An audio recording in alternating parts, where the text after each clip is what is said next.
Good morning everyone. Last class में हम लोगों ने magnetic field due to a straight current carrying wire के कारण क्वेश्चन सॉल्व किया था। आज हम लोग पढ़ेंगे magnetic field due to circular current carrying wire और फिर उससे रिलेटेड क्वेश्चन सॉल्व करेंगे। तो सबसे पहले हम लोग पढ़ेंगे magnetic field due to circular current carrying wire on its centre.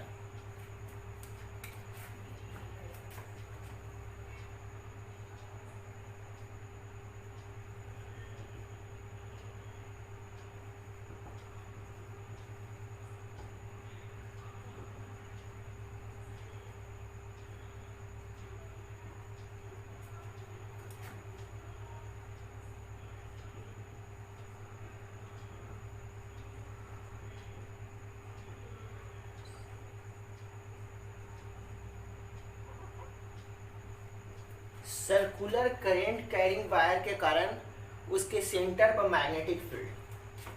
तो मैं एक सर्कुलर करंट कैरिंग वायर बनाता हूं। मान लो इस सर्कल का रेडियस r और इसमें करंट है I जो कि एंटी क्लॉकवाइज डायरेक्शन में है। इसके सेंटर पर अपने को मैग्नेटिक फील्ड चाहिए। तो पूरे वायर के कारण लिखना है सेंटर पर मैग्नेटिक फील्ड। मैं एक छोटा सा सेक्शन लेता हूं क्योंकि मुझे एम्पियर्स लॉ लगाना है। तो मैं वायर का डीएल लेंथ ले रहा हूं।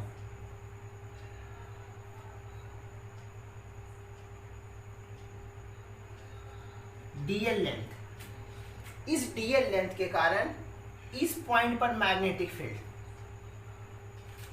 तो डीएल किधर है देखो, तो ये डीएल और ये पोजीशन वेक्टर। डीएल और पोजीशन वेक्टर दोनों बोर्ड के प्लेन में है। तो डीएल क्रॉस आर बोर्ड के प्लेन के परपेंडिकुलर, या तो बाहर या अंदर। मुझे किधर देखना है, सिर्फ अंदर बाहर। तो डीएल का डायरेक्शन ये बाहर की तरफ। तो मैं बोल सकता हूं कि यहां पर जो डीएल के कारण मैग्नेटिक फील्ड है वो बाहर की ओर है।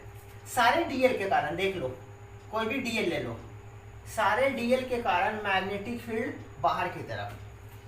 तो मैं क्या करूंगा, एक छोटे से सेक्शन के कारण लिखूंगा और उसी को मैं इंटीग्रेट कर दूंगा। तो पूरे वायर के कारण सेंटर पर मैग्नेटिक फील्ड मिल जाएगा। तो मैं इस डीएल सेक्शन के कारण, जो कि Ampere's law Biot Savart's law से, मैं डीबी मैग्नेटिक फील्ड सेंटर पर लिखता हूं। डीबी एट ओ, ये क्या है, magnetic field at point O due to current element. याद करो करंट एलिमेंट किसको बोलते थे, आइडियल वेक्टर को। Current into dl length. तो ये डीवी कितना हो जाएगा, mu naught upon 4 pi I, capital I लिख रहा हूं मैं, आई डीएल साइन थीटा। जहां थीटा क्या था, डीएल और आर के बीच का एंगल। तो डीएल और आर, डीएल टेंजेंशियली है और रेडियस रेडियली है। तो टेंजेंशियल लाइन और रेडियल लाइन के बीच का एंगल 90 डिग्री होता है। तो डीएल और आर के बीच का एंगल 90 डिग्री है,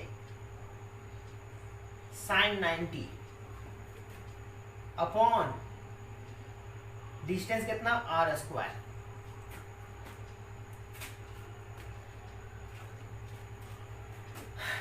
साइन 91, तो यहां से क्या हो जाएगा, mu naught upon 4 pi I dl upon R square.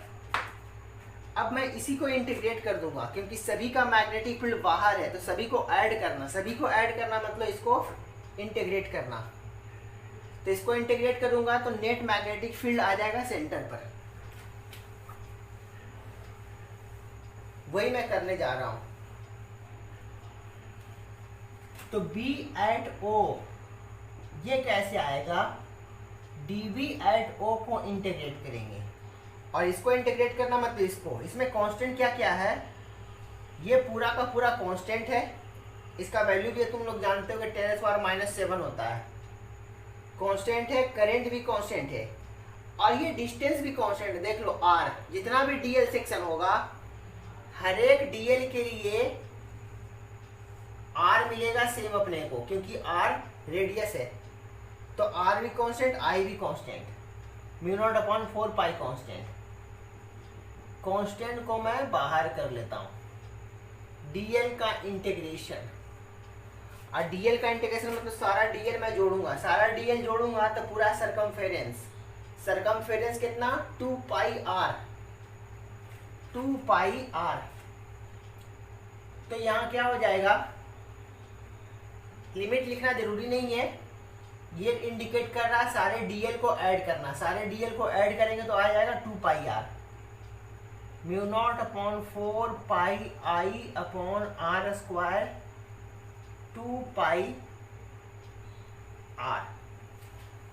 अब यहां से इस फार्मूला को मैं थोड़ा मैनिपुलेट करके लिखूंगा। इसको कैसे लिखूंगा, मैं आर से आर कैंसिल कर लेता हूं, क्योंकि हमेशा मैं मैग्नेटिक फील्ड को इस फॉर्मेट में लिखता था।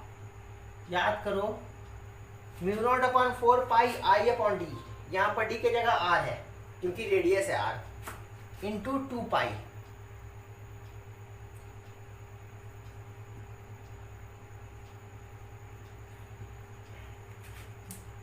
अगर मैं 2 पाई से कट कर, एक बार मैं इसको इसी फॉर्मेट में लिखना चाहता हूं,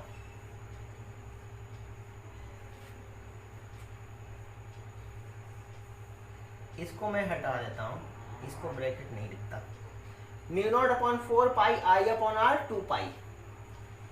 अगर मैं नेट वैल्यू लिखूंगा तो 2 पाई से 2 पाई कैंसिल होगा, तो यहाँ नीचे 2 बचेगा, μ0I/2r। इसको मैं इक्वेशन का नाम दे देता हूं, इक्वेशन 1। तो जो यहां से रिजल्ट आएगा फाइनल, सेंटर पर मैग्नेटिक फील्ड μ0I/2r, किसी सर्कुलर करेंट कैरिंग वायर के कारण उसके सेंटर पर मैग्नेटिक फील्ड μ0I/2r, ये फार्मूला होगा। अब इस फार्मूला को हम कैसे यूज करेंगे, देखो तो पूरे वायर के, पूरे सर्कुलर वायर के कारण मैग्नेटिक फील्ड इतना, मैं पूरे वायर के कारण ना चाह करके मैं किसी सरकमफेरेंस के कारण लिखना चाहता हूं। कैसे,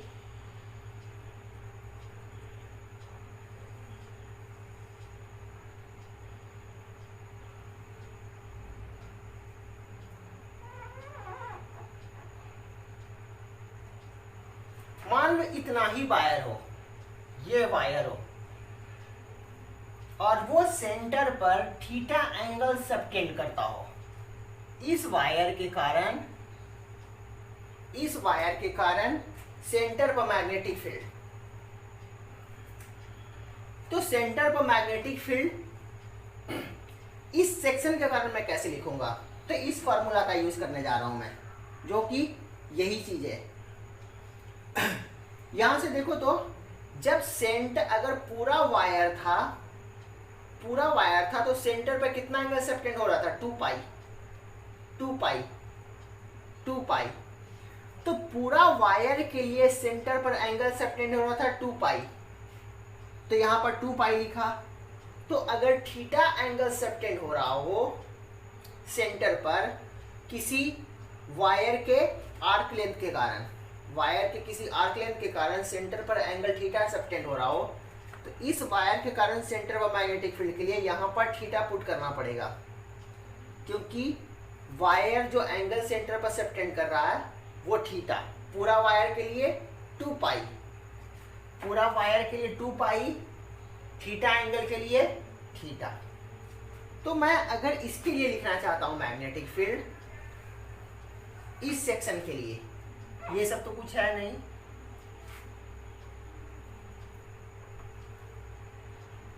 तो मैं इसके लिए मैग्नेटिक फील्ड कैसे लिखूंगा, B@O mu naught upon 4 pi I upon R, जहां आर रेडियस है वायर का। इस फॉर्मेट में लिखने के लिए मैंने हमेशा बताया है किसी फॉर्मेट में लिखा करो, याद रखने का ये तरीका है, क्योंकि dimensionally magnetic field mu naught upon 4 pi I upon distance, बाकी यहाँ पर कुछ भी वैल्यू होगा सिचुएशन के अकॉर्डिंग कांस्टेंट। तो यहाँ पर क्या हो जाएगा, 2 पाई की जगह थीटा। इस सेक्शन के कारण सेंटर और मैग्नेटिक फील्ड इतना होगा। अब डायरेक्शन की बात करें तो कोई भी डीएल सेक्शन लो, डीएल सेक्शन के कारण मैग्नेटिक फील्ड किधर होगा, देखो तो डीएल सेक्शन वो हो रहा है, डीएल और यहां पर मैग्नेटिक फील्ड देखना है अंदर की तरफ। तो यहां पर मैग्नेटिक फील्ड अंदर की तरफ है। पूरा भी वायर होता, अगर पूरा वायर हो तो देखो तो डीएल, हर एक डीएल के कारण मैग्नेटिक फील्ड क्या हो रहा है, अंदर की तरफ। यहाँ सॉरी ये डीएल यहां देखना सेंटर पर, तो ये डीएल, ये बड़ा सा मैं बना देता हूं, करेंट ये डीएलआर देख लो सबका अंदर, करेंट यही है, मैग्नेटिक फील्ड अंदर। इसको ऐसे भी समझ सकते हैं, देखो तो स्क्रू घुमाओ तो ये क्लॉकवाइज डायरेक्शन में, करंट क्लॉकवाइज है तो स्क्रू को क्लॉकवाइज डायरेक्शन में घुमाओ। ऐसे करने से हाथ अंदर की तरफ जाएगा, यानी मैग्नेटिक फील्ड अंदर की तरफ। अगर करंट का डायरेक्शन एंटी क्लॉकवाइज होता तो मैग्नेटिक फील्ड किधर, देख लो डीएल क्रॉस आर, सबका बाहर आ रहा है, डीएल क्रॉस आर।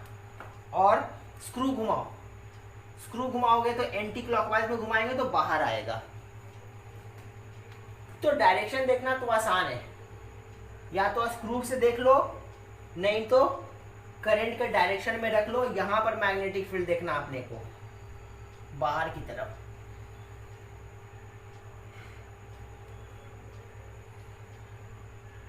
तो इस सेक्शन के कारण मैग्नेटिक फील्ड ऐसे लिखा करेंगे।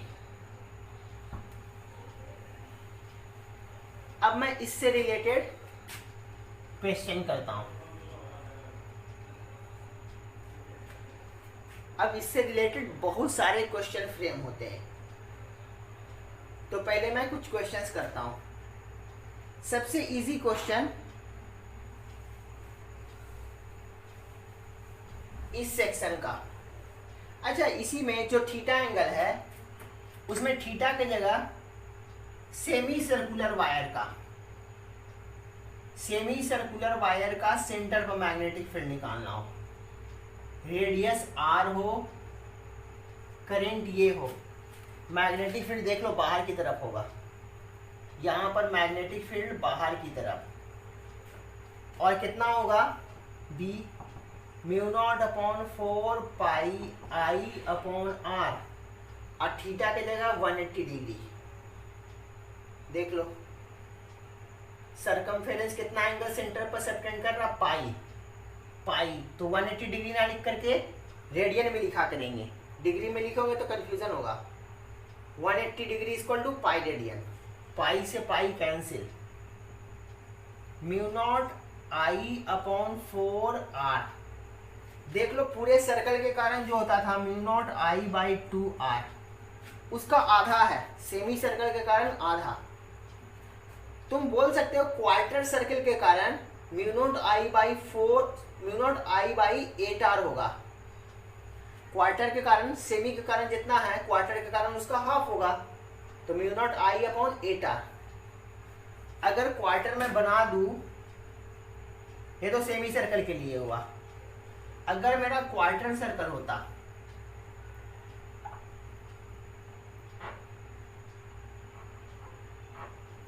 इसके लिए क्या होता, तो यहां पर थीटा की जगह कितना पाई बाई 2, थीटा की जगह पाई बाई 2, तो पाई से तो पाई कैंसिल, 4 2 जा 8, तो किसी सेक्शन के लिए हम लोग सर्कुलर करंट कैरिंग वायर के किसी भी सेक्शन के लिए सेंटर पर मैग्नेटिक फील्ड लिख सकते हैं हम लोग।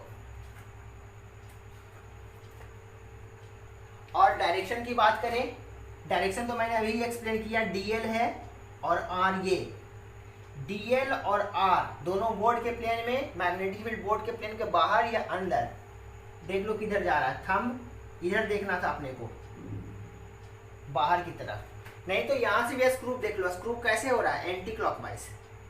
करंट का डायरेक्शन एंटी क्लॉकवाइज है, बाहर की तरफ। अब मैं कुछ क्वेश्चंस करता हूं यहां से।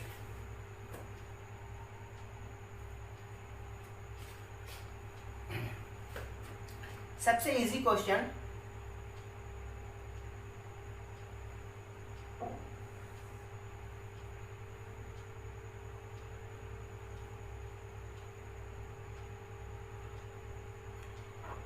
ये किसी वायर का क्वार्टर पार्ट, और ये इनफाइनाइट तक इधर गया स्ट्रेट वायर, ये भी इधर इनफाइनाइट तक, और ये क्वार्टर पार्ट है। 90 डिग्री में बना देता हूँ यहाँ से ताकि फील हो, क्वार्टर पार्ट है ये सर्कल का। और ये डिस्टेंस को मैं ए बोल देता हूँ, ये डिस्टेंस ए, ये डिस्टेंस ए, ताकि ये रेडियस की तरह ट्रीट करें इसको। ओ पॉइंट पर तुमसे मैग्नेटिक फील्ड पूछ दे, करेंट आई यही रहेगा, ओ पॉइंट पर मैग्नेटिक फील्ड।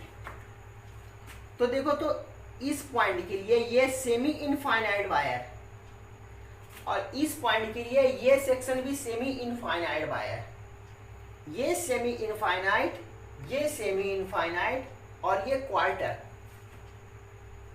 सबके कारण पहले डायरेक्शन देख लेंगे, क्योंकि सबको ऐड करना है या सब्ट्रैक्ट करना ये भी तो सोचना है। डायरेक्शन सेम रहेगा, ऐड करेंगे, डायरेक्शन अपोजिट रहेगा, सब्ट्रैक्ट करेंगे।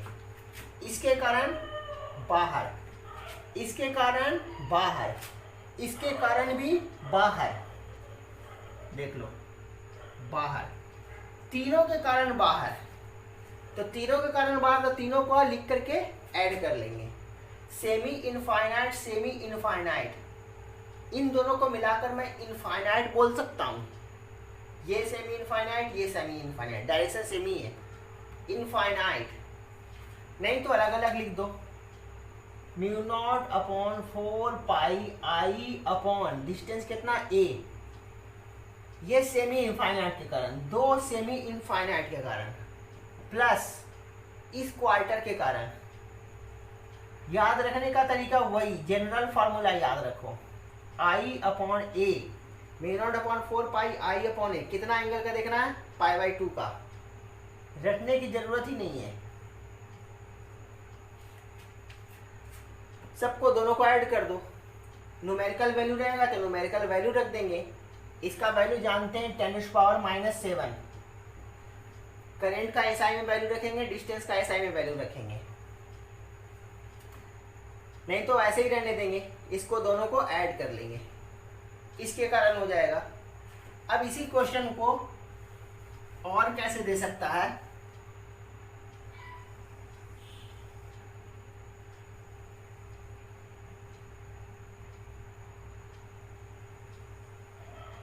इसको ऐसे दे सकता है,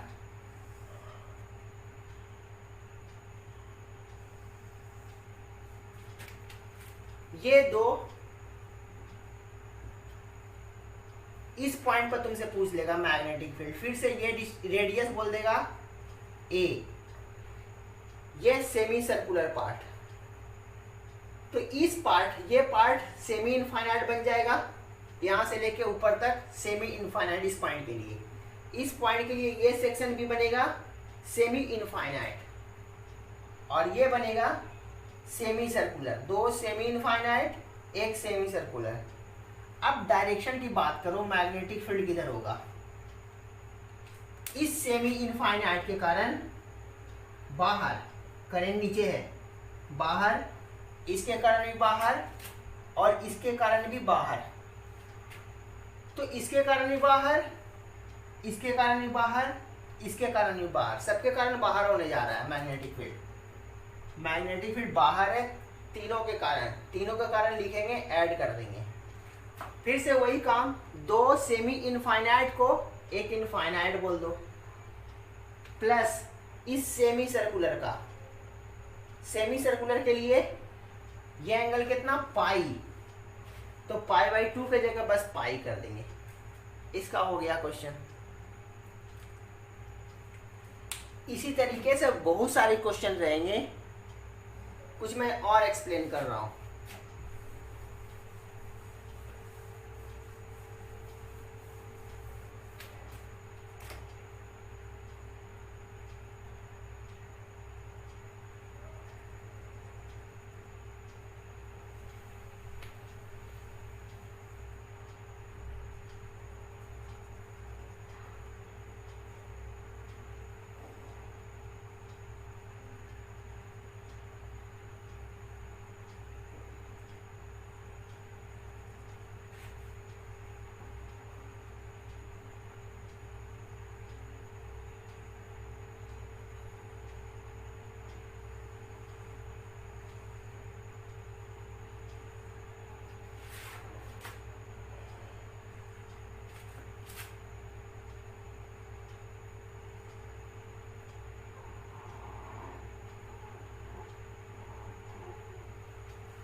ये एक सेक्शन है वायर का, यही वायर है, करंट इस तरह से फ्लो हो रहा है,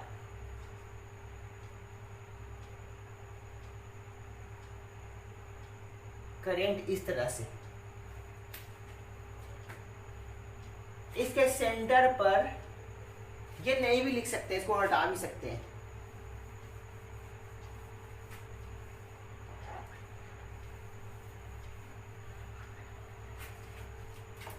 तुमसे क्वेश्चन बता देगा कि ये डिस्टेंस r1 है और ये डिस्टेंस r2 है। तो इस, और ये जो पॉइंट है वो पॉइंट इस सरकमफेरेंस, ये आर्क लेंथ और इस आर्क लेंथ का सेंटर है, कॉमन सेंटर। तो ओ पॉइंट पर तुमसे पूछेगा मैग्नेटिक फील्ड बताओ। याद करो, मैंने स्ट्रेट वायर के कारण उसके लाइन के अलोंग किसी पॉइंट पर मैग्नेटिक फील्ड मैंने 0 एक्सप्लेन किया था। इसके कारण इस पॉइंट पर मैग्नेटिक फील्ड 0। तो इस पॉइंट पर मैग्नेटिक फील्ड इस आर्क लेंथ के कारण और इस आर्क लेंथ के कारण, इसके कारण मैग्नेटिक फील्ड बाहर, इसके कारण मैग्नेटिक फील्ड अंदर, इसके कारण मैग्नेटिक फील्ड। अच्छा, ये एंगल भी दिया हुआ रहेगा, ये सेंटर पर कितना एंगल सबटेंड कर रहा है ये बताएगा आपको कि ये थीटा एंगल सबटेंड कर रहा है। ये क्वेश्चन है कि थीटा एंगल दोनों arc length, theta angle centre पर सबटेंड कर रहा है। तो इसके कारण मैग्नेटिक फील्ड बाहर, इसके कारण मैग्नेटिक फील्ड अंदर।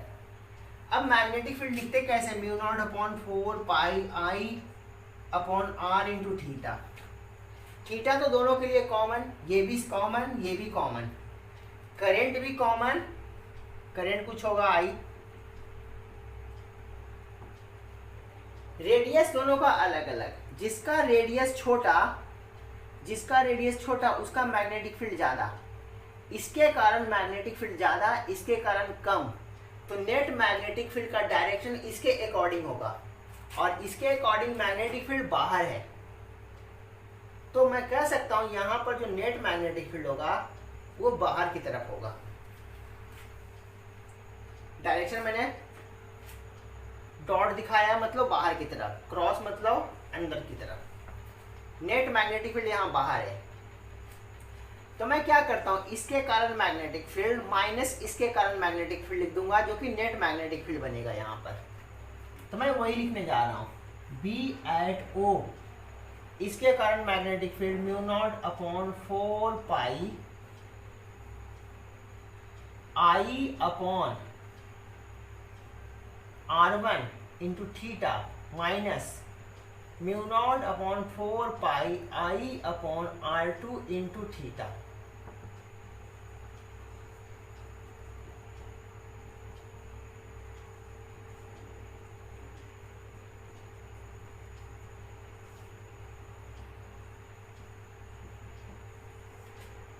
ये मैग्नेटिक फील्ड हो गया। अब सिचुएशन चेंज करके, डायग्राम चेंज करके और तरीके से, बहुत तरीके से ये क्वेश्चन पूछा जाता है। मैं कुछ रफ में एक्सप्लेन कर रहा हूँ, अब मैं आंसर नहीं करूँगा, अब मैं रफ डायग्राम से इस पे एक्सप्लेन करता हूँ, तुम इसे सॉल्व करना। अब कैसे रहेगा,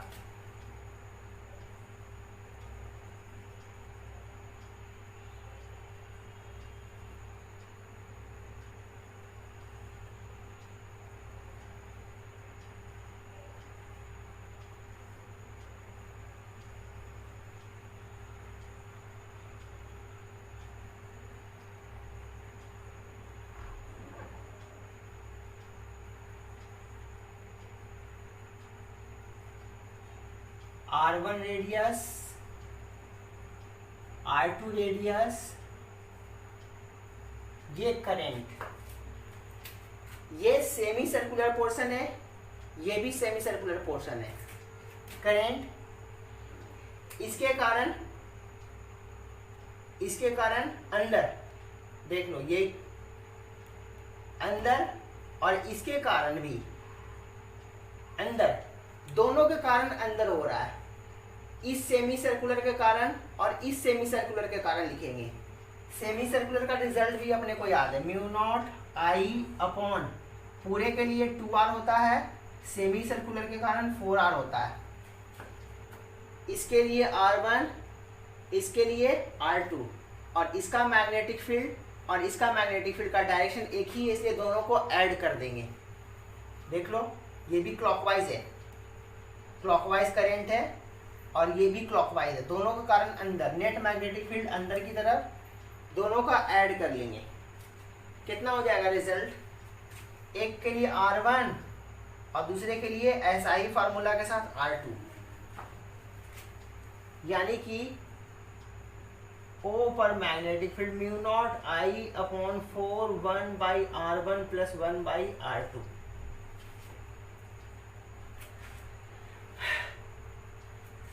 कुछ और भी क्वेश्चन हो सकते हैं, जैसे मैंने ये क्वेश्चन दिया, ये दोनों सर्कल एक ही प्लेन में है, तुम्हें डायग्राम में कुछ इस तरह से देगा क्वेश्चन को कि ये दोनों सर्कल जो सेमी सर्कल दिख रहे हैं वो डिफरेंट प्लेन में हो। जैसे कि ये तो मैं बोर्ड के प्लेन में बना देता हूं, और ये अभी भी जो बोर्ड के प्लेन में दिख रहा है, मैं उसको, ये सर्कल को तुम ऐसे समझो, ऐसे ऐसे ऐसे समझोगे तो करंट कहां से, यहां से यहां आ रहा है। ऊपर से देखने पर अपने को क्लॉकवाइज दिखेगा, करंट यहां से यहां, तो मैग्नेटिक फील्ड किधर, इस वाले सेक्शन का। अगर करंट ऐसे रहता, इस प्लेन में रहता, ये जो सर्कल है वो इस प्लेन में होता, तो करंट ऐसे जा रहा होता, तो ऊपर से देखने पर मैग्नेटिक फील्ड नीचे और इसका मैग्नेटिक फील्ड अंदर, तो एक मैग्नेटिक फील्ड ये, इसके अकॉर्डिंग मैग्नेटिक फील्ड ये, और इसके कारण मैग्नेटिक फील्ड ये, तो दोनों मैग्नेटिक फील्ड एक दूसरे के परपेंडिकुलर, तो इसका स्क्वायर प्लस इसका स्क्वायर का अंडर रूट। तो अगर ये मैग्नेट, ये वाला जो पोर्शन है बोर्ड के प्लेन में ना होकर के ये रहता हॉरिजॉन्टल प्लेन में, तो मैग्नेटिक फील्ड इसके कॉरस्पॉन्डिंग, अगर मैं B1 मैग्नेटिक फील्ड बोलूँ और इसके कॉरस्पॉन्डिंग B2, तो दोनों का, इसका डायरेक्शन किधर था, नीचे, और इसका डायरेक्शन क्या मैग्नेटिक फील्ड का, अंदर, तो दोनों परपेंडिकुलर डायरेक्शन में है, तो B1 square plus B2 square का अंडर रूट, क्योंकि एंगल 90 डिग्री है। तो परपेंडिकुलर अगर रहा होता तो B एट O कैसे लिखते, B1 का स्क्वायर प्लस B2 का स्क्वायर का अंडर रूट, उसका वैल्यू लिख लेते हैं। तो ये ध्यान देना है कि दोनों सेम प्लेन में है या डिफरेंट प्लेन में है। डायग्राम इस तरह से बनाएगा कि दोनों अलग अलग प्लेन में रहेगा, वो आगे क्वेश्चन में दिख जाएगा। तुम कंपटीशन वाले क्वेश्चन देखोगे तो उसमें बहुत सारे क्वेश्चन ऐसे मिलेंगे जो डिफरेंट प्लेन में दोनों होंगे।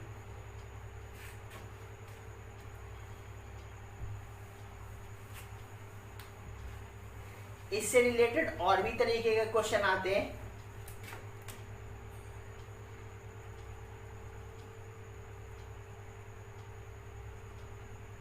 ये 3/4 लिया मैंने सर्कल का 3/4, और 1/4 कैसे लेगा तुम्हारा,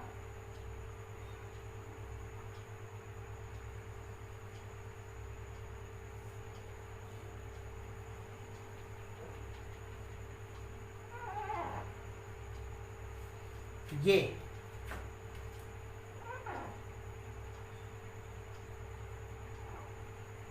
इससे भी पूछ सकता है करेंट ये इसके कारण और इसके कारण, इस सेक्शन के कारण, इस सेक्शन के कारण यहाँ पर भी फील्ड 0 होगा, क्योंकि ये स्ट्रेट वायर के कारण उसके लाइन के अलोंग किसी पॉइंट पर मैग्नेटिक फील्ड 0।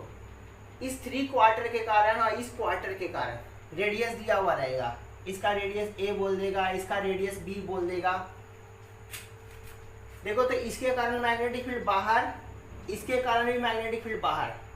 इस 3/4 के कारण लिख दो ए रेडियस यूज करते हुए, इस 1/4 मतलब 90 डिग्री के कॉरेस्पॉन्डिंग 1/4 आर बी रेडियस को मानते हुए इसका मैग्नेटिक फील्ड, दोनों का डायरेक्शन सेम ही है, इसलिए दोनों के कारण मैग्नेटिक फील्ड को लिखेंगे और ऐड कर लेंगे।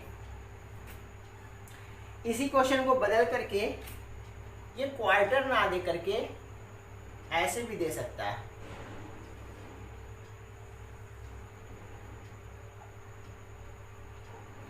इसका लेंथ b दे दे, इसका लेंथ b दे दे, फिर से सेंटर पर पूछे मैग्नेटिक फील्ड,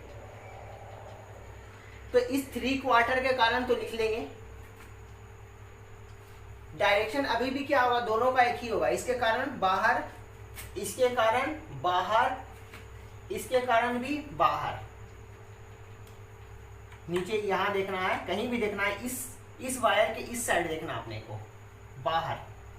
अगर ऊपर देखना होता इधर कहीं तो अंदर होता।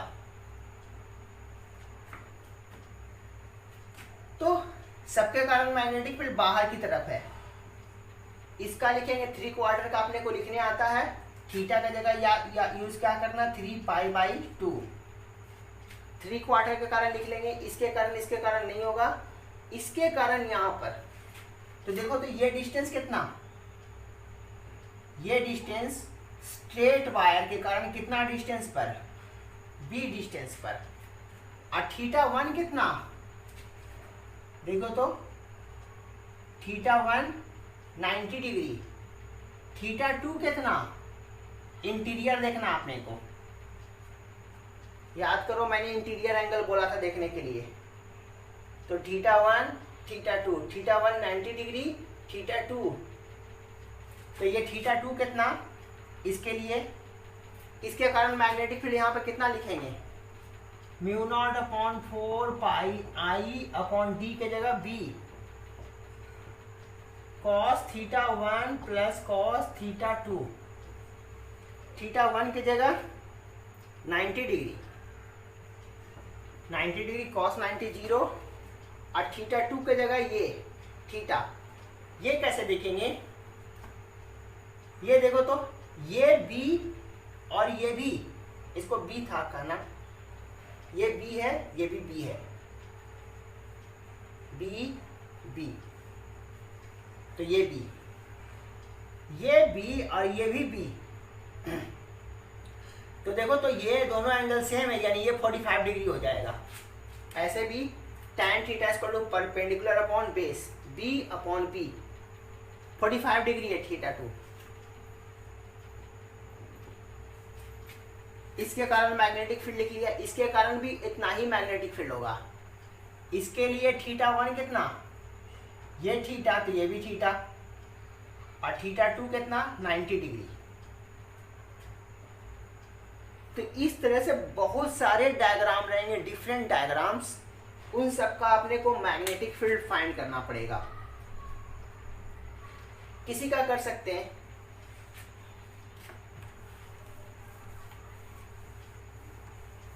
ऐसे दे दे 2 सर्कल, एक सर्कल ये है और दूसरा सर्कल ये दे दे, ये दोनों का रेडियस सेम बोल दे, आर आर। इसका करंट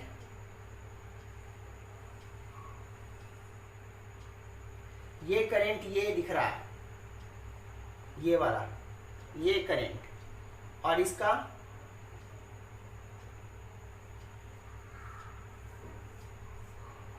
ये करंट। तो इसका मैग्नेटिक फील्ड किधर, दोनों का सेंटर कॉमन, दोनों में करंट बोल दे आई आई, दोनों का रेडियस सेम, इसके कारण मैग्नेटिक फील्ड इधर, इसके कारण मैग्नेटिक फील्ड। करंट ऊपर से देखने पर यही दिखेगा, ऊपर ये करंट, तो मैग्नेटिक फील्ड ऊपर, इसके कारण ये है, इसके कारण मैग्नेटिक फील्ड इधर। तो इसका मैग्नेटिक फील्ड इधर, इसका मैग्नेटिक फील्ड ऊपर, दोनों के बीच का एंगल 90 डिग्री, दोनों का मैग्नेटिक फील्ड का magnitude same, B1 B2 mu naught I by 2R। O पर net magnetic field B1 square plus B2 square का अंडर रूट, दोनों का मैग्नीट्यूड सेम है, इसका वैल्यू आ जाएगा √2 mu naught I by 2R।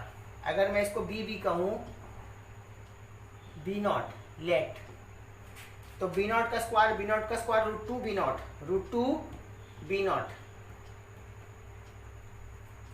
तो बहुत सारे क्वेश्चन आएंगे।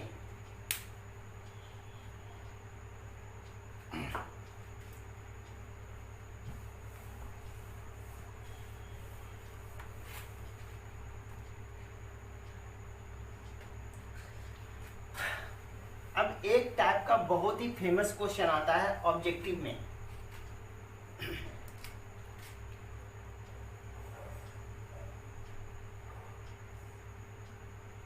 सबसे पहले उस क्वेश्चन का सबसे इजी फॉर्मेट करता हूं। आई करेंट, ये कोई सर्कुलर करंट है,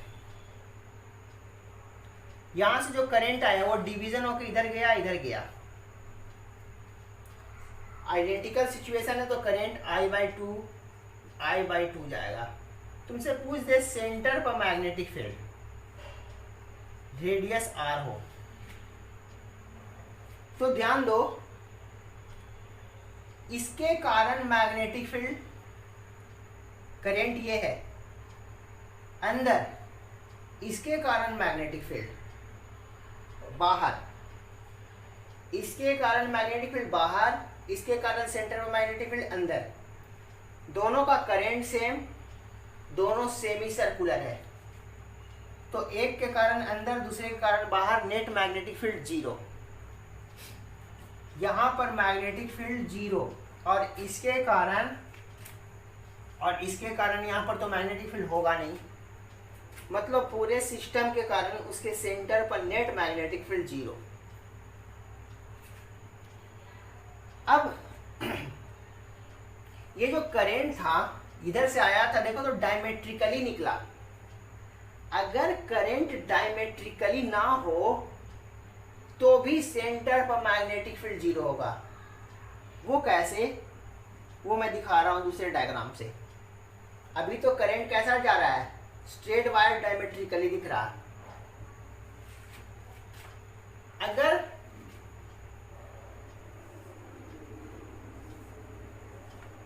करंट ऐसे जाके ऐसे ना निकलता,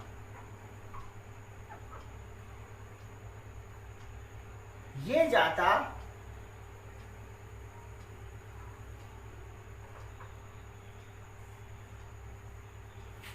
ये करंट जाता, कुछ करंट इधर जाता और कुछ करंट इधर जाता। करंट का यहां से डिवीजन होकर के यहां वापस। अगर ये करंट आई है तो ये भी आई होगा, लेकिन अब ये I बाई टू में नहीं बटेगा। तो क्या बटेगा, अच्छा सपोज करते हैं कि ये जो स्ट्रेट वायर है वो थीटा एंगल एक दूसरे पर सबटेंड कर रहा है, तो ये वाला सेक्शन थीटा एंगल सबटेंड करेगा, तो ये वाला सेक्शन कितना एंगल सबटेंड करेगा, 2 पाई माइनस थीटा। इसको मैं ऐसे भी बोल सकता हूँ, कोई जरूरी नहीं कि मैं थीटा लिखूं तो इसको 2 पाई माइनस थीटा, इसको मैं थीटा 1 लिखता हूँ और इसको मैं थीटा 2 लिखता हूँ। तो कह सकता हूँ theta 1 plus theta 2 equal to 180 degree. अब करेंट कैसे कैसे जाएगा, सपोज इससे करेंट I1 गया और इससे करेंट I2 गया, तो मैं कह सकता हूँ वायर के इस सेक्शन के कॉरस्पॉन्डिंग पोटेंशियल डिफरेंस और इस सेक्शन के कॉरस्पॉन्डिंग पोटेंशियल डिफरेंस सेम होगा। एक रेजिस्टेंस इसको ट्रीट करो, एक रेजिस्टेंस इसको ट्रीट करो, तो दोनों रेजिस्टेंस पैरेलल में, तो दोनों के क्रॉस पोटेंशियल डिफरेंस सेम। मैं वही दोनों का करेंट और दोनों का एंगल को मैं रिलेट करना चाहता हूं, तो मैं क्या बोलता हूं, current into resistance equal to current into resistance. I1 into इसके रेसिस्टेंस को R1 बोलता हूं, equal to I2 into R2। I1 resistance को कैसे लिख सकते हैं, रो L by A, L1 by A, area of cross section दोनों वायर का सेम ही होना चाहिए।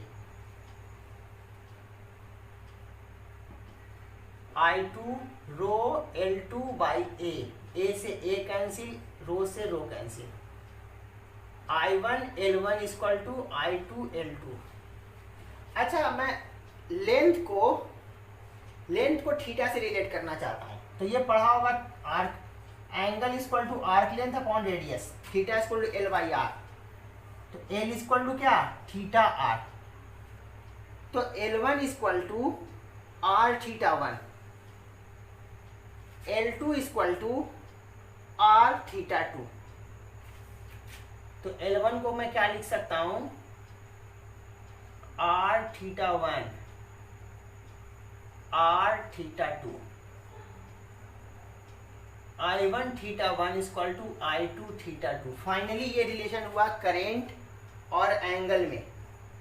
अब मैं सेंटर पर मैग्नेटिक फील्ड लिखता हूं, इसके कारण मैग्नेटिक फील्ड बाहर, इसके कारण मैग्नेटिक फील्ड अंदर, इसके कारण बाहर, इसके कारण अंदर। अपने को नहीं पता कौन बड़ा कौन छोटा, या दोनों इक्वल, तो मैं मान लेता हूं इसके कारण को प्लस, इसके कारण को माइनस। तो इसके कारण नेट मैग्नेटिक फील्ड सेंटर पर क्या होगा, म्यू नॉट अपॉन 4 पाई I1 upon R, general formula into theta 1 minus इसके कारण mu naught upon 4 pi I upon R into theta 2, I2 current I2। अब ध्यान देना, मैं कॉमन क्या लाता हूं, म्यू नॉट अपॉन 4 पाई 1 upon R common, I1 theta 1 minus I2 theta 2। यहां से देखो तो दोनों इक्वल है, I1 theta 1 equal to I2 theta 2, दोनों इक्वल है, दोनों का मैग्नीट्यूड सेम और साइन में अपोजिट है, कैंसिल हो जाएगा, तो क्या हो जाएगा, 0। तो एंगल डायमेट्रिकली निकले या किसी भी एंगल से निकले, दोनों स्ट्रेट वायर के बीच का एंगल कुछ भी हो, नेट मैग्नेटिक फील्ड सेंटर पर 0 होगा। तो करेंट का डिवीजन कुछ इस तरह से होता है कि करेंट इनटू उसका एंगल, दोनों का प्रोडक्ट मिलके सेम हो जाता है, जिसके कारण सेंटर पर नेट मैग्नेटिक फील्ड 0 होता है। तो करेंट डायमेट्रिकली निकले या कुछ एंगल से निकले, ये थीटा का वैल्यू कुछ भी हो जाए, 180 हो जाए, 90 डिग्री हो जाए, 270 हो, 30 हो, सेंटर पर मैग्नेटिक फील्ड 0 होगा ऑलवेज। ये बात को ध्यान रखना।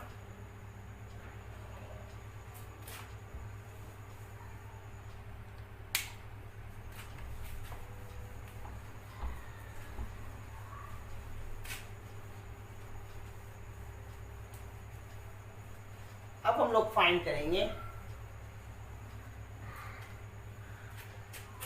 याद करो मैंने बताया था circular current, circular uniformly charge circle के कारण उसके एक्सिस पर इलेक्ट्रिक फील्ड, वैसे ही किसी सर्कुलर करेंट कैरिंग वायर के कारण उसके एक्सिस पर मैग्नेटिक फील्ड। अभी सेंटर पर मैंने फाइंड किया था, अब मैं एक्सिस पर फाइंड करना चाहता हूं, वही मैं लिखने जा रहा हूं हेडिंग।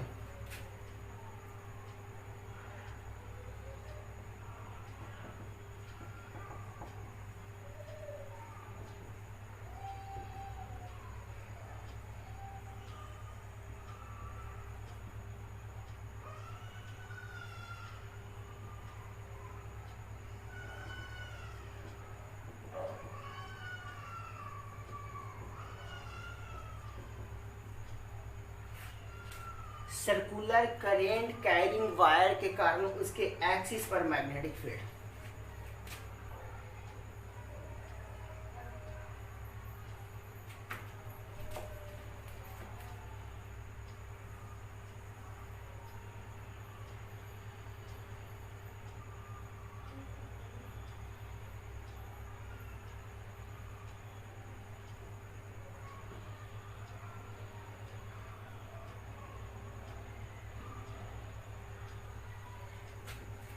ये वाला सेक्शन मैं बाहर की तरफ दिखा रहा हूं और ये डॉटेड अंदर की तरफ, मतलब ये सेक्शन ये वाला है और ये वाला सेक्शन ये है। सर्कुलर करंट यही है, इसका एक्सिस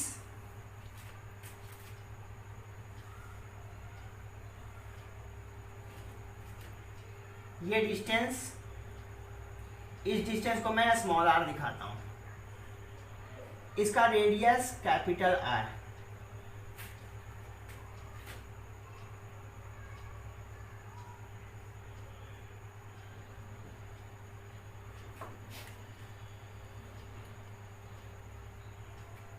यहां पर मुझे मैग्नेटिक फील्ड चाहिए सेंटर पर। फिर से मैं एम्पियर्स लॉ के हेल्प से ही मैग्नेटिक फील्ड निकालूंगा। मैं छोटा सा सेक्शन, छोटा सेक्शन। अब यहां ध्यान देने वाली बात है कि जो डीएल सेक्शन लूंगा उसके कारण यहां पर मैग्नेटिक फील्ड का मैग्नीट्यूड और डायरेक्शन बहुत ध्यान से देखना पड़ेगा। मैं डीएल सेक्शन ये वाला लेता हूं, ये डीएल सेक्शन। ये डीएल सेक्शन है कैसे, ये समझना बहुत ही इंपॉर्टेंट है। तुम्हें हो सकता है बिल्कुल ना समझ में आ रहा हो। ये डीएल सेक्शन बाहर की तरफ है, ये बाहर की तरफ आ रहा है, देखो तो।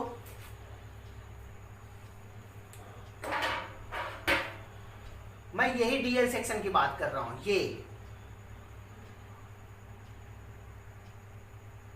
ये वाला डीएल सेक्शन, ये करंट है। डीएल बाहर की तरफ आ रहा है, ये डीएल बाहर की तरफ है, ऐसा ही डीएल है ये डीएल है। और इस डीएल के कारण यहां पर मैग्नेटिक फील्ड डीएल और आर, डीएल और आर को कंटेन करने वाला प्लेन ये, इस प्लेन के परपेंडिकुलर या तो इधर या इधर। अपने को सिर्फ ये डिसाइड करना है इधर या इधर। डीएल करंट बाहर की तरफ आ रहा है, देख लो करंट बाहर इस तरफ जा रहा है, यानी यहां पर मैग्नेटिक फील्ड इस पोजीशन के परपेंडिकुलर। फिर से मैं बोल रहा हूं डीएल यही है, बाहर की तरफ आ रहा है। डीएल बहुत छोटा है, दिखा रहा हूं बड़ा, बहुत छोटा डीएल है। डीएल और आर को कंटेन करने वाला प्लेन ये, इस प्लेन के परपेंडिकुलर ये या ये। डीएल मेरा यही था, ये। तो इस डीएल के कारण यहां पर मैग्नेटिक फील्ड इस डायरेक्शन में डीबी, ये एंगल 90 डिग्री। अगर मैं इस एंगल को थीटा कहूं तो ये एंगल 180 माइनस थीटा होगा, सॉरी 90 माइनस थीटा होगा। इन दोनों को जोड़ दोगे तो 90 डिग्री और ये 90 डिग्री, 180 डिग्री। तो ये थीटा, तो ये 90 माइनस थीटा। अगर इसी तरह से मैं इसका देखूं अगर, तो ये डीएल किधर जा रहा है? अंदर की तरफ। ये अंदर की तरफ, ये अंदर की तरफ। ये इसका अगर मैग्नेटिक फील्ड में देखूं तो इधर तुम्हें दिख रहा होगा, इसका हॉरिजॉन्टल कंपोनेंट ऐड होगा और वर्टिकल कंपोनेंट कैंसिल आउट हो जाएगा। तो जितना भी डीएल सेक्शन है, जितना भी सारा डीएल सेक्शन है, उसके कारण यहाँ पर जो मैग्नेटिक फील्ड होगा कुछ इस तरह से होगा। इस तरह से सबका ये वाला कंपोनेंट ऐड होगा और ये सब कंपोनेंट कैंसिल आउट हो जाएगा। तो जो ये मैग्नेटिक फील्ड कुछ इस तरह से निकल रहा है, कोन के शेप का, ये जो दिख रहा है, दो दिख रहा है अपने को, जो सारे मैग्नेटिक फील्ड होंगे कुछ इस तरह से होंगे। सबका ये वाला कंपोनेंट ऐड होगा और ये सब कंपोनेंट ये सब कंपोनेंट कैंसिल आउट। तो एक्सिस के अलोंग वाला सब ऐड हो जाएगा, एक्सिस के परपेंडिकुलर वाला कैंसिल आउट हो जाएगा। तो अपने को पता चल गया, एक ही से पता चल गया कि नेट मैग्नेटिक फील्ड, इसको देख लिया तो और ज़्यादा क्लियर हो गया कि नेट मैग्नेटिक फील्ड ये होने जा रहा है। अब मैं क्या करूँगा, इसके कारण जो ये लिखा, इसका ये कंपोनेंट लिखूंगा और इसी को मैं इंटीग्रेट कर दूंगा। तो नेट मैग्नेटिक फील्ड पूरे रिंग के कारण मुझे इस पॉइंट पर पता चल जाएगा। ये तो समझने के लिए समझाया था, अपने को पता चल चुका है कि नेट मैग्नेटिक फील्ड ये होने जा रहा है। तो मैं इसका ये वाला कंपोनेंट कितना होगा, dB cos 90 minus theta, cos 90 minus theta sine theta. तो जो O पॉइंट पर नेट मैग्नेटिक फील्ड आने जा रहा है वो किसके इंटीग्रेट करने से, dB साइन थीटा को इंटीग्रेट करने से।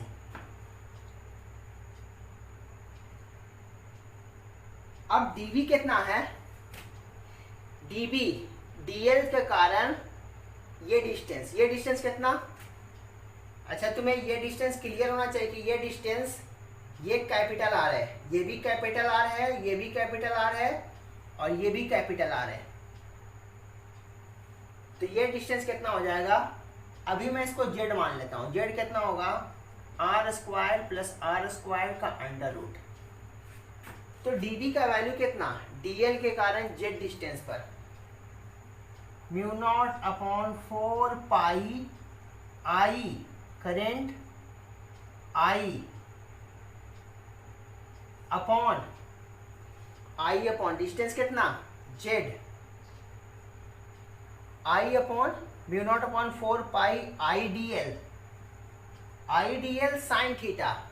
dl और जेड के बीच का एंगल, dl और जेड के बीच का एंगल, ये dl और ये जेड दोनों के बीच का एंगल 90 डिग्री। तो यहां पर साइन 90 है, आई डी एल साइन 90 4 पाई ये जेड और ये वाला साइन थीटा।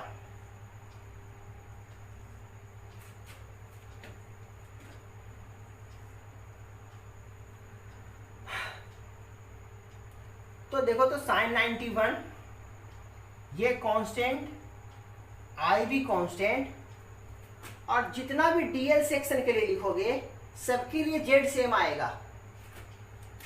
इस डीएल के लिए भी जेड वही आएगा। ये याद करो, ये डिस्टेंस कहो, ये डिस्टेंस कहो, ये डिस्टेंस कहो, ये डिस्टेंस कहो, ये डिस्टेंस कहो या ये डिस्टेंस कहो, सारे डिस्टेंस जेड ही बनेगा। अगर तुम्हें कंफ्यूजन है तो मैं इस डायग्राम को ऐसे बना कर दिखाता हूं।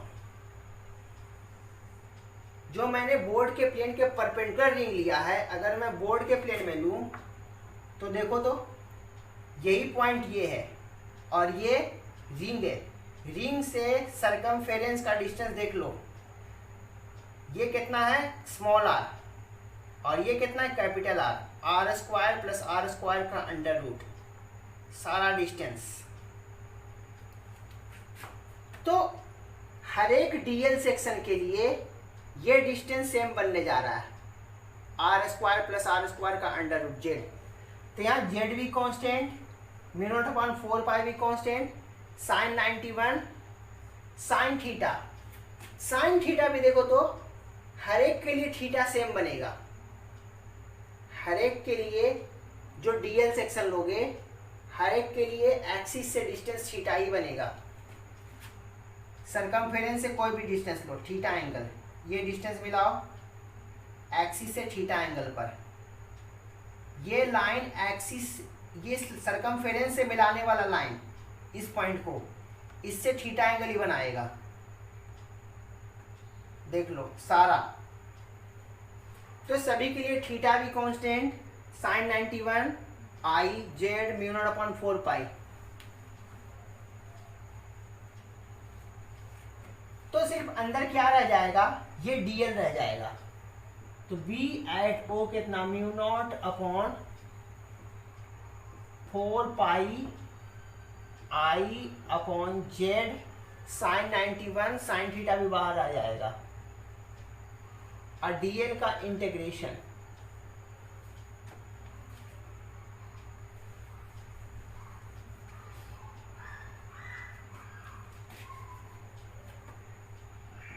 Mu naught upon 4 pi I upon Z की जगह वैल्यू रख देता हूं R square plus R square का under root sine theta, sine theta को साइन थीटा ही रहने देता हूं अभी, और डीएल, सारा डीएल जोड़ दूंगा तो 2 pi capital R, 2 pi R. अभी मैं 2 पाई से 2 पाई कैंसिल कर देता हूँ, लेकिन मैं करना नहीं चाहता क्योंकि मैं कुछ फार्मूला को कुछ स्पेशल फॉर्मेट में दिखाना चाहता हूँ, इसलिए मैं अभी वैसे ही रखने देता हूँ। 2 pi are I sine theta, मैंने थीटा अपने मन से माना था, थीटा माना था, तो जो गिवन है उसी के टर्म में, इन सब के टर्म में। तो sine theta is equal to perpendicular upon hypotenuse, perpendicular यानी कैपिटल आर, हाइपोटेन्यूस यानी ये। तो साइन थीटा की जगह एक बार लिख देता हूं, परपेंडिकुलर अपॉन हाइपोटेन्यूस। मैं इसको जब अरेंज करूंगा तो कैसा दिखेगा formula,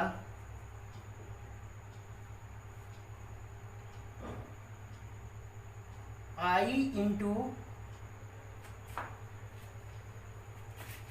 2 I pi R square upon R square, R square सही लिख रहा हूं ना यहाँ, आई डी। अच्छा एक फार्मूला मैंने गड़बड़ कर दिया, ध्यान देना। फार्मूला हम लोग कैसे लिखते थे, मैग्नेटिक फील्ड डीएल सेक्शन के कारण। अभी मान लो कि मैंने इसको डीबी ही रखा है, डीबी एट ओ, तो mu naught upon 4 pi I dl sine theta upon R square होता था, आर नहीं होता, आर स्क्वायर होता था।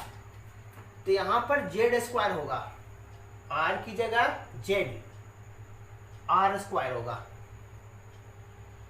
याद करो डीवी कैसे लिखता था मैं,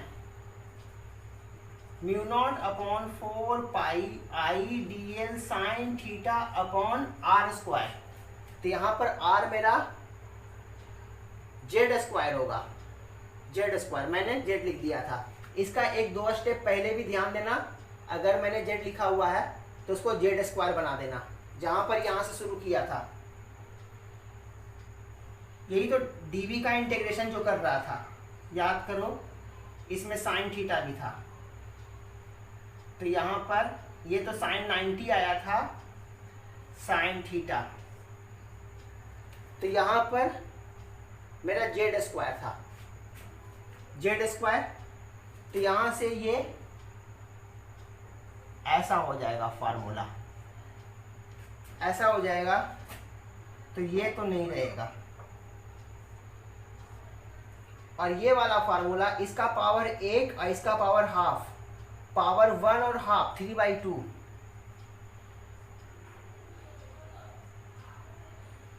ऐसा बनेगा, ये बनेगा। जो सेंटर पर मेरा एक्सिस पर जो मैग्नेटिक फील्ड आया वो देखो, तो यही आया, यही फार्मूला होता है। अब मैं इसको कुछ एक्सप्लेन करता हूं डिफरेंट फॉर्मेट में। ये फार्मूला एक्सिस पर सेंटर से स्मॉल आर डिस्टेंस पर मैग्नेटिक फील्ड मैंने लिखा है। देख लो, ये फार्मूला बहुत अच्छे से तुम्हें याद रखना चाहिए, इसमें कोई कंफ्यूजन नहीं होना चाहिए। मैं फिर से इस फार्मूले को लिखता हूं ऊपर।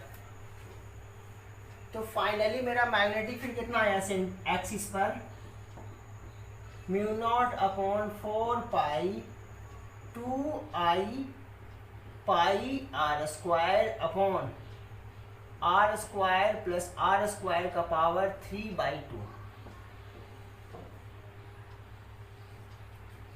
मैंने इसको इस फॉर्मेट में क्यों लिखा, 2 से 2 क्यों नहीं कैंसिल आउट किया, अब मैं वो एक्सप्लेन करने जा रहा हूं। याद करो, मैंने पहले ही सिखाया तुम्हें magnetic moment, current into area, magnetic dipole moment. Magnetic dipole moment equal to current into area. Circle का रेडियस कैपिटल आर था, तो ये I into pi R square, current into area. मैं इसको मैग्नेटिक मोमेंट लिखना चाहता हूं, म्यू। तो मैं कैसे लिख सकता हूं मैग्नेटिक फील्ड को, μ0/4 2μ/r square plus r square का power 3/2।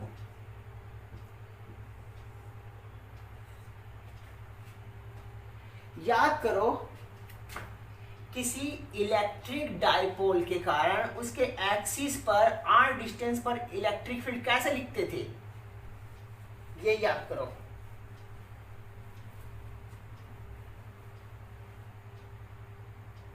E equal to K2P/r³, या फिर इसी को अगर मैं उस तरह से देखूं, अगर मैं इस फॉर्मेट में देखूं तो ये ऐसा ही फॉर्मेट रहेगा। मैं इसको थोड़ा सा और कह सकता हूं, अगर मैं इसको और एक्सप्लेन करूं तो अगर ये r small r much greater than capital R हो, small r is much greater than capital R, इसको मैं एक स्टेप और आगे बढ़ाता हूं। If small r is much greater than capital R, ये वाला बहुत बड़ा हो जाए, मतलब रिंग का रेडियस बहुत छोटा हो इस डिस्टेंस के रिस्पेक्ट में, तो मैग्नेटिक फील्ड कैसे लिखेंगे, मैं इसको निगलेक्ट कर दूंगा, इसके रिस्पेक्ट में इसको निगलेक्ट कर दूंगा, तो कैसा बन जाएगा, स्क्वायरिंग से स्क्वायरिंग कैंसिल, r³ μ0/4 2μ/r³। तो इसको मैं एक स्टेप आगे बढ़ा करके मैं यहां तक लिखता हूं। अब ध्यान दो, इलेक्ट्रिक डायपोल के कारण इलेक्ट्रिक फील्ड ऐसे ही लिखते थे एक्सिस पर। इलेक्ट्रिक डायपोल के कारण उसके एक्सिस पर इलेक्ट्रिक फील्ड यही लिखते थे। यहां पर कांस्टेंट, इलेक्ट्रोस्टैटिक में कांस्टेंट 1/4πε0 के की जगह इसको 1/4πε0 भी लिख सकते हैं। यहां कांस्टेंट ये, यहां कांस्टेंट ये, 2p 2 into electric dipole moment 2 into magnetic dipole moment, r³। इसका मतलब है कि सर्कुलर करेंट कैरिंग वायर को मैं एक मैग्नेटिक डायपोल की तरह ट्रीट कर सकता हूं। जैसे ये इलेक्ट्रिक डायपोल वैसे ही सर्कुलर करंट कैरिंग वायर को मैग्नेटिक डायपोल की तरह ट्रीट कर सकता हूं। और उसका डायपोल मोमेंट कैसे लिखते हैं? Current into area. तो याद रखने के लिए ये वाला फील्ड तुम्हें याद रहे, ऐसे याद रखो, ऐसे याद रखो। सिर्फ ये तुम याद रखोगे, इसको देख करके इसका लिख दोगे। यहाँ पर constant 1/4 pi epsilon not mu naught upon 4 pi 2 यहाँ इलेक्ट्रिक डायपोल मोमेंट, यहाँ magnetic dipole moment, current into area, और नीचे आर क्यू। ये आर क्यू कैसे आया था? क्योंकि मैंने शॉर्ट डायपोल लिया था इसलिए आर क्यू आ गया था। यहाँ भी अगर तुम एक लेंथ मान के सॉल्व करोगे तो कुछ इसी फॉर्मेट में आएगा, जिसको फिर निगलेक्टिंग प्रोसेस करके यहाँ पहुँच जाएंगे। तो यहाँ से इसको देख सकते हो निगलेक्ट करके। तो इस चीज को याद रखने के लिए ही, इस रिजल्ट को याद रखने के लिए इस फॉर्मेट में लिखा गया, वरना यहाँ से पाई 2 पाई से 2 पाई कैंसिल करके भी मैं रिजल्ट को लिख सकता था। तो इससे कंपेयर इलेक्ट्रिक डायपोल के कारण उसके एक्सिस पर फील्ड जो होता है उसी से कंपेयर करके magnetic circular current carrying wire के कारण उसके एक्सिस पर मैग्नेटिक फील्ड लिखो तुम। तो ये बहुत अच्छे से याद आना चाहिए रिजल्ट। और तुम कंपेयर करोगे, जैसा कि मैं कंपेयर करके हमेशा लिख देता हूँ, तुम भी कंपेयर करके बहुत आसानी से लिख सकते हो, बस कंपेयर करने आना चाहिए।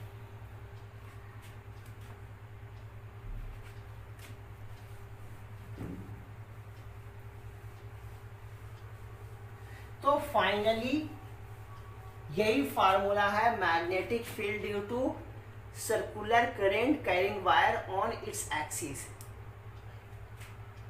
अब याद करो मैग्नेटिक डायपोल मोमेंट में mu equal to I into pi R square. अगर लूप में n टर्न्स हो तो ऐसे लिखते थे, n से मल्टीप्लाई कर देते थे मैग्नेटिक मोमेंट में। तो अभी जो मैंने बताया एक्सिस पर, उसमें लूप में n टर्न्स हो तो एक्सिस पर मैग्नेटिक फील्ड लिखना हो तो यहाँ n मल्टीप्लाई कर देंगे। वही मैं कर लिखने जा रहा हूं। If loop has n turns then magnetic field axis पर कितना होगा? Mu naught upon 4 pi 2 mu, mu के जगह n I pi R square, 2 mu upon R square plus R square का पावर 3/2।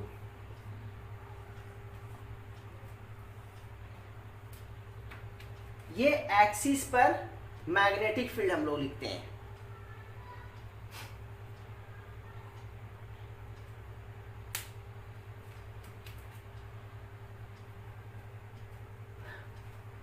आज तो मैं इतना ही करता हूं, अगले क्लास में इससे मैं कुछ प्रॉब्लम तुम्हें दिखाऊंगा। इससे एक एससी वर्मा में तुम देख भी सकते हो, एससी वर्मा में 44 नंबर क्वेश्चन दिया हुआ है, शायद बहुत शानदार क्वेश्चन है। बोलता है कि एक्सिस पर n टर्न्स है तो n टर्न्स के लिए मैग्नेटिक फील्ड यही लिखेंगे। अच्छा, इससे तुम सेंटर पर भी मैग्नेटिक फील्ड लिख सकते हो इस फार्मूला से। सेंटर पर मैग्नेटिक फील्ड कितना होगा? सेंटर के लिए मैं r, जो एक्सिस पर डिस्टेंस r लिया हूं, सेंटर लिखने के लिए इसको मैं 0 कर दूं तो ये कितना हो जाएगा? नीचे आर क्यू, स्क्वायरिंग से रूट कैंसिल हो जाएगा, नीचे वाला क्वांटिटी आर क्यू और आर क्यू। तो देख लो कैसा बनेगा फार्मूला सेंटर पर।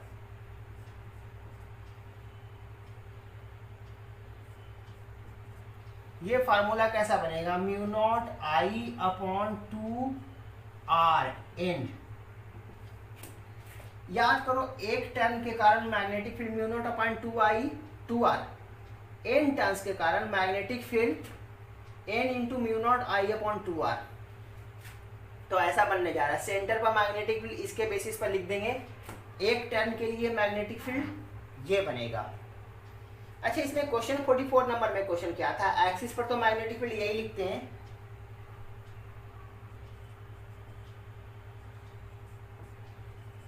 क्वेश्चन क्या था कि जो मैग्नेट सेंटर पर मैग्नेटिक फील्ड है उसका आधा, एक्सिस पर जाएंगे तो मैग्नेटिक फील्ड घटेगा। इससे रिलेटेड अगले क्लास में मैं ग्राफ भी करूंगा। सेंटर पर मैग्नेटिक फील्ड ज्यादा होगा, सेंटर से दूर जाएंगे एक्सिस पर तो मैग्नेटिक फील्ड घटेगा। क्वेश्चन क्या है, कितना डिस्टेंस पर, सेंटर से कितना डिस्टेंस पर मैग्नेटिक फील्ड, सेंटर पर जितना मैग्नेटिक फील्ड है उसका आधा होगा एक्सिस पर। एक्सिस पर मैग्नेटिक फील्ड आधा हो सेंटर से, तो सेंटर पर मैग्नेटिक फील्ड कितना, mu naught I by 2r n turns के लिए। सेंटर पर मैग्नेटिक फील्ड इतना, सेंटर का मैग्नेटिक फील्ड जितना है उसका आधा मैग्नेटिक फील्ड हो। इसके लिए वैल्यू सॉल्व करना था, r निकालना था। तुम उस क्वेश्चन को सॉल्व करके देख लेना, नेक्स्ट क्लास में आगे बढ़ाऊंगा।